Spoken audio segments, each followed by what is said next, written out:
Welcome to Weekend 101, your guide to this week's news to get you through the weekend's current affairs conversations.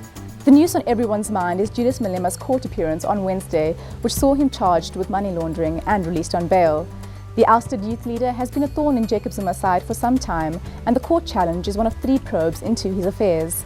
SARS is asking for over 16 million rand in unpaid taxes, and Public Protector Thuli Madonsela has instructed state departments to withdraw contracts awarded to companies linked to Malema.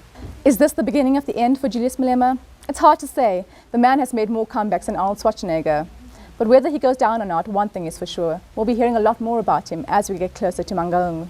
Nominations for the ANC's elective conference opens on Monday, with those against Jacob Zuma pushing for his deputy, Malema to take over as president of the ANC. The race heated up today with the cabinet minister speaking openly against Jacob Zuma for the first time. Sports Minister Fikile Mbalula slammed the alleged abuse of state agencies in Malema's case. Mbalula is a former ANC Youth League president and is thought to be an ally of Julius Malema. In international news, the Syrian conflict hit an all-time low on Wednesday, with 305 people dying in a single day. This makes it the bloodiest single day of the 18-month revolt, according to an NGO. About 200 of those killed were civilians. More than 30,000 people have been killed in violence since the outbreak of the revolt in March last year against the rule of Syria's President Bashar al-Assad. Elsewhere in the world, Zimbabwe's President Robert Mugabe took on Barack Obama in an address to the General Assembly in the UN on Tuesday. Mugabe ripped into the American president's speech that decried the death of US Ambassador to Libya, Christopher Stevens.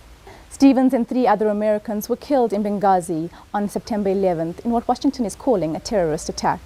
According to Bob, the death of Libya's former leader, Muammar Gaddafi, was as tragic as that of Stevens. The aging and controversial Mugabe then delivered a scathing critique of the US, the UN, and the West's actions. It's familiar stuff from Mugabe, who, in case you were wondering, looks like he's in great health.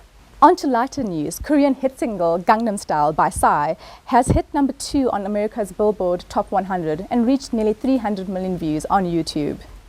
The song, with associated dance moves, has become a viral phenomenon. It has received the most likes of any YouTube video in history, and Gangnam Style flash mobs have broken out in cities across the world. And that's it for this week's Weekend 101. Goodbye from us, the Mail and Guardian.